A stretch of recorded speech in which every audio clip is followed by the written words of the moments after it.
Assalamualaikum warahmatullahi wabarakatuh. Jadi pada kesempatan kali ini saya akan menjelaskan materi praktikum terkait rangkaian flip-flop dan latch.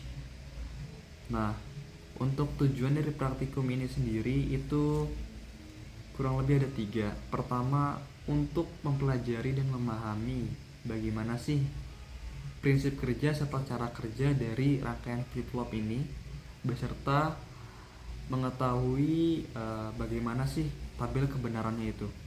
Lalu yang kedua, untuk mempelajari dan memahami apa saja sih tipe-tipe atau jenis-jenis dari rangkaian flip-flop dan latch ini. Lalu yang ketiga, itu untuk mempelajari dan mampu mengimplementasikan input logika dari rangkaian flip-flop dan latch ini, yang kemudian melihat hasil daripada outputnya. Lalu selanjutnya terkait penjelasan singkat dari flip-flop ini sendiri. Jadi rangkaian flip-flop dan latch ini adalah merupakan rangkaian logika yang dimana di dalamnya itu terdapat memori. Jadi rangkaian flip-flop ini sering kali disebut juga rangkaian one bit memory. Nah, untuk memorinya itu sendiri, rangkaian flip-flop dan latch ini masuk dalam tipe volatile memory atau memori yang mudah hilang.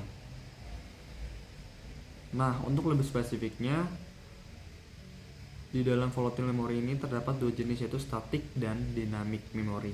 Nah, untuk yang flip-flop ini masuk dalam static memory, di mana static memory ini bekerja atas dasar arus balik atau feedback daripada beberapa gate atau rangkaian logika yang dihubungkan secara menyilang, sehingga dapat membuat suatu keadaan itu menjadi tetap atau stabil.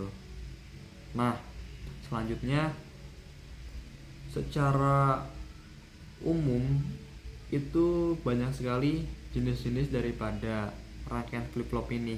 Namun yang paling umum untuk dipelajari itu kurang lebih ada 3 jenis. Pertama itu set dan reset flip-flop, kedua D flip-flop, dan yang ketiga itu JK flip-flop. Oke, jadi pada jenis flip-flop yang pertama, flip-flop dan latch yang pertama, itu adalah jenis set and reset flip-flop. Jadi set and reset flip-flop ini merupakan gabungan dari 2 rangkaian logika, NAND dengan NAND atau NOR dengan NOR, yang dihubungkan secara menyilang. Maksudnya seperti apa? Jadi salah satu input dari gerbang logika yang pertama itu akan menjadi output gerbang logika yang kedua. Begitu juga sebaliknya, input dari gerbang logika kedua salah satunya itu akan masuk ke dalam output gerbang logika yang pertama. Jadi dihubungkan secara menyilang. Dan perlu diketahui juga untuk tipe jenis set and reset ini itu terdapat 2 jenis input dan 2 jenis output. 2 jenis input itu bisa kita sebut input yang pertama itu sebagai set, dan input yang kedua kita bisa sebut sebagai reset. Lalu untuk outputnya itu ada Q dan Q bar. Nah, untuk Q ini bisa kita artikan sebagai output, dan Q bar ini kita bisa artikan sebagai non output. Jadi merupakan kebalikan daripada output ini. Jadi ketika output Q ini bernilai 1, maka yang Q bar ini bernilai 0. Begitu juga sebaliknya, ketika Q ini bernilai 0, maka Q bar ini bernilai 1. Seperti itu. Nah, perlu diketahui juga pada saklar input ini itu di sini terdapat nilai 1 dan 0. Untuk nilai 1 ini bisa kita sebut sebagai high, dan nilai 0 ini kita bisa sebut sebagai low. Oke, selanjutnya untuk cara kerjanya seperti apa? Jadi seperti ini. eh, pertama-tama ya, ketika kita mengset input, jadi input set ini kita aktifkan ke arah high atau ke nilai 1, maka Q atau outputnya ini itu akan menyala. Bisa kita lihat nilai Q ini akan menyala. Lalu selanjutnya, ketika kita ubah atau kita aktifkan yang set ini ke arah low atau ke arah 0, maka outputnya ini akan tetap menyala, ya kan? Q-nya ini akan tetap menyala atau akan tetap bernilai 1. Kenapa seperti itu?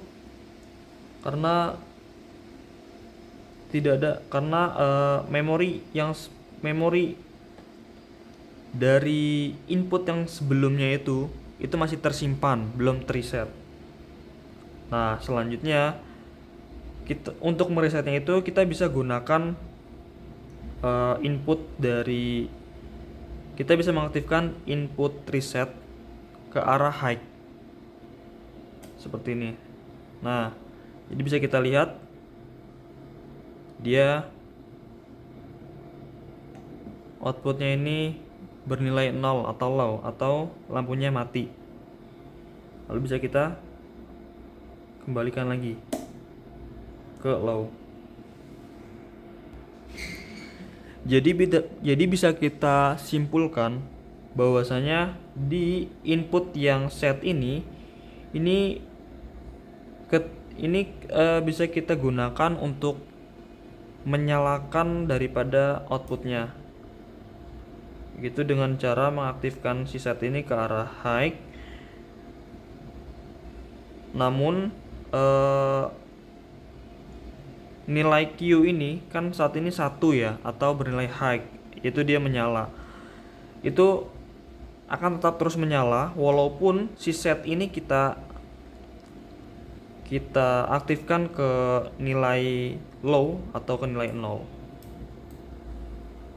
Nah, selanjutnya untuk di input yang kedua ini, yaitu yang reset, yaitu untuk mereset daripada atau menghapus ingatan daripada si input yang pertama, yaitu dengan kita aktifkan reset ini ke high seperti itu.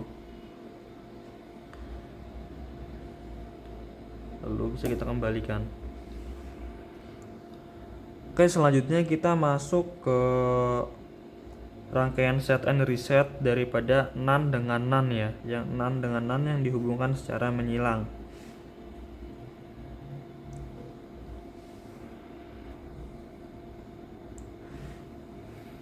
Jadi pada rangkaian NAND ini itu kondisi normalnya itu untuk set and resetnya itu pada kondisi high.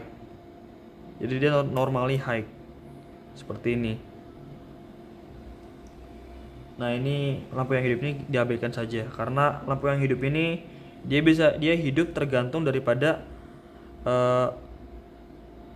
tombol mana nih yang pertama kali kita tekan duluan ke arah high, apakah reset atau set gitu loh.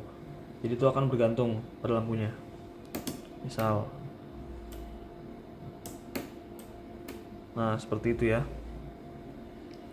Oke, jadi untuk penjelasannya seperti apa?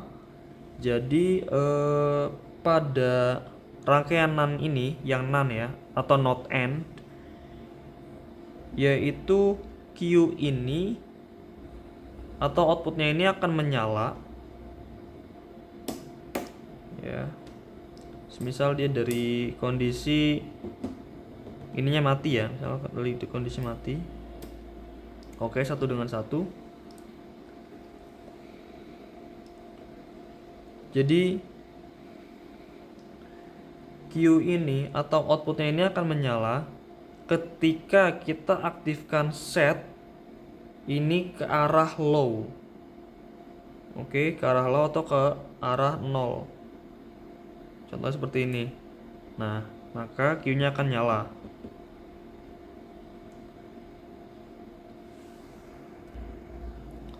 Nah, namun untuk output Q ini kan saat ini bernilai 1 ya, atau bernilai high. Itu akan tetap menyala walaupun kita mengset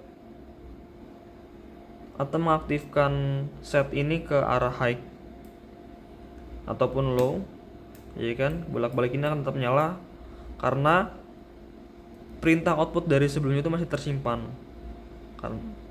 Nah, untuk mematikannya kita perlu meresetnya. Bagaimana cara meresetnya? Jadi cara meresetnya itu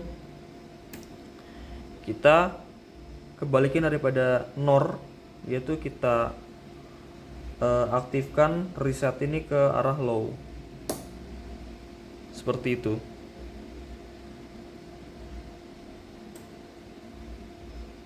Oke, jadi kurang lebih penjelasannya seperti itu.